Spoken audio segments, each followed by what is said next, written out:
I'm on the losing side of a... Hi, I'm on the losing side of a war against a common cold, Goldie. And this is not makeup. I'm Mycah. And welcome back to our channel. Yay! Today we're going to talk about bottoms. They're all bottoms. We know we're late, but we couldn't find the movie anywhere. We couldn't find bottoms anywhere. Luckily we find a way and we watched it immediately. So let's just say it was very worth it. And totally legal. So let's dive into the plot. Spoiler by the way, so if you haven't watched the full movie, don't watch the rest of the video. Or maybe do it anyways. Keep watching because we need the views. So, Bottoms follows the lives of PJ and Josie, two lesbian best friends attending Rockbridge Falls High School. Does PJ stands for peanut butter and jelly because jam don't shake? I don't know if that's a quote. Is that a quote? From RuPaul. Must be jam because jelly don't shake. Must be jelly because the jam don't. The jelly does shake. So it's must be jam because the jelly No, don't. must be jelly because the jam don't shake. Oh yes, because it's jelly. The jelly shakes. So the ass shakes. Well, anyways. So, Rockbridge Falls High School, you can see I googled this, in the suburbs of New Orleans. Did you get that this was set in New Orleans? I didn't. At all. At all. Oh, at all. I mean, the houses, yeah, they had very big houses, very colonial. So, in Red Dead Redemption, the state that is based on Louisiana, the houses all look like that. Josie secretly longs for Isabel, who is a cheerleader, while PJ is infatuated with Brittany, Isabel's best friend and fellow cheerleader. The story kicks off when PJ, Josie, and her friend Hazel attend a local fair. There they witness an argument between Isabel and her boyfriend, Jeff, the quarterback of the Rockbridge Falls Vikings. In a moment of rebellion, PJ and Josie softly, not even bump, they literally stop the car in front of Jeff's knees and he falls to the ground, pretending to be severely injured. As the school year begins, rumors spread that PJ and Josie were in juvenile prison over the summer and physically fought Jeff and murdered a bunch of people. Yeah. Facing expulsion, Josie lies to Principal Mayers. I don't know these names, I got them from Wikipedia, claiming they were practicing for a feminist self-defense club, and inspired by their life, PJ and Josie decide to actually do that and establish a self-defense club, secretly hoping to use it as a way to scout girls and make out with them. Well, it's a homoerotic situation, like... Yes, they hope that fighting and physical contact will bring them close together and then they can have sex with them. And at first they complain that all the ugly ones applied and not their crushes. Oh yeah, there is the one that shouts. They convince Mr. G, a careless teacher, going through a harsh divorce, to be their advisor. The club grows closer through chaotic and violent practices, while PJ and Josie continue to maintain their full story about attending juvie. Hazel discovers that her mother is having an affair with none other than Jeff, and shares this information with PJ and Josie. Josie, in turn, reveals the truth to Isabel, leading to a public breakup between Isabel and Jeff in a school cafeteria. In an act of revenge, the club plans to vandalize Jeff's house, but Hazel takes it a step further by building a bomb that destroys his car. There is a running joke about Hazel building a bomb. Every time she suggests something, it involves building a bomb. Or making something or someone explode. Which I do agree with. Yeah. I mean, some problems you just can't solve with dialogue. I'm always in for a bomb. It's a club. This has to be taken as a joke, obviously. Don't go to DragCon. Don't go to DragCon this year. This incident puts the club at risk of disbandment. PJ and Hazel argue and PJ humiliates Hazel for being a loner. However, Josie manages to reconcile with Isabel and invites her to her room where they have sex. The gasp. Meanwhile, PJ's hopes are shattered when Brittany reveals that she is straight. The climax of the movie occurs during a pep rally before the football game against the Huntington High School. Tim, a fellow Vikings player, challenges Hazel to fight a boxer, resulting in a severe injury. She literally gets knocked out completely for the past. There's a lot of violence in this movie. So much violence. Did you expect this much violence? Honestly not, but I really enjoyed it. I thought it was gonna be an entirely different movie. A team that exposes the truth behind PJ's and Josie's Fight Club, publicly humiliating them and diverting attention from the football team. As a consequence, PJ and Josie's friendship suffers, and they become the outcasts of the school. Josie seeks guidance from her childhood babysitter, Rhodes, who reveals that Huntington High School plans to kill a Rockbridge football player as part of a twisted tradition.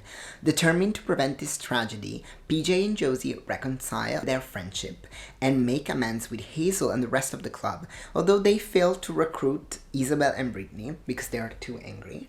They discover that Huntington High has rigged the football field's sprinkler system with barrels of pineapple juice, intending to cause a deadly allergic reaction for Jeff.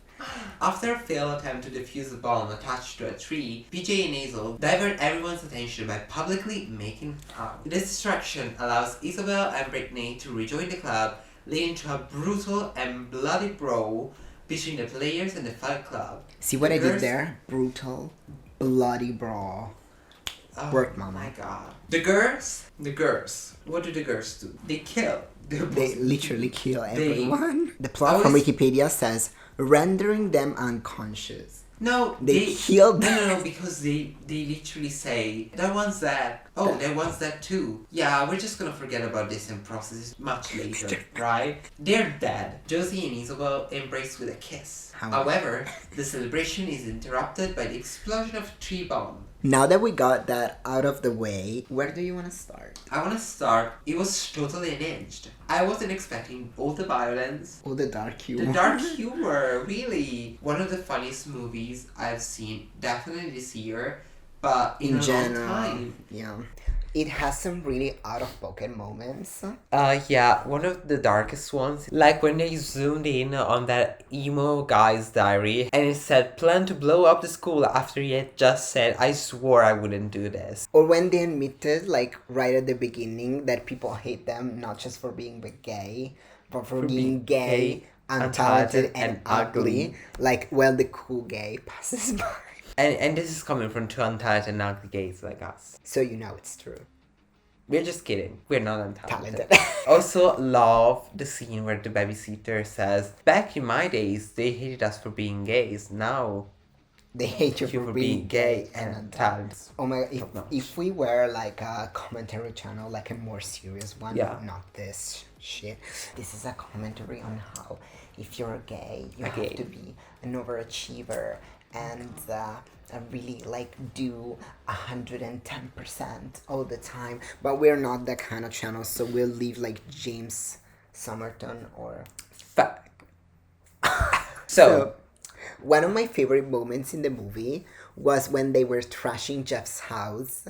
Jeff, who by the way is played by Nicolas Galitzine, whatever, from Red, White and Royal Blue. Like, hello. That was not the That was purposeful pop.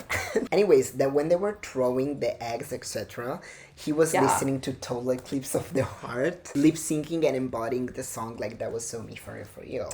Like in one film he can play a jock who's a prince, and in this film he plays a jock who's stupid, who's not gay, but still is kind of gay. He was very feminine. He was very feminine, like. But was he cunt to the feminine or what?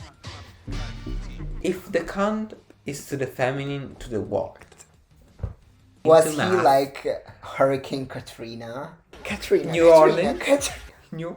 That was a really dark joke. That was a dark joke. Everyone was really great, I think. Even someone who I wasn't expecting to be good, like Kaya Gerber, because she's not an actress. She slayed this. I mean, they did give her a role that's kind of deadpan and very similar to her in real life. One thing I did after a movie was go over on Wikipedia and Google all the actresses, and they're all actually queer in real life, but her. So it makes sense. That's great representation for sure. Like, we have so many LGBTQ plus actors and actresses right now. It's so easy to make a movie like this and match the actors to the characters. And talking about actual representation, I was really glad this movie wasn't cookie cutter in his humor. As we said before, it went really, really dark at some points, and the gay jokes were also pretty dark too, and I loved that. And also, it doesn't portray gay people as being perfect pure angels. With our friends, etc., we all joke about queer stuff all the time, and our humor isn't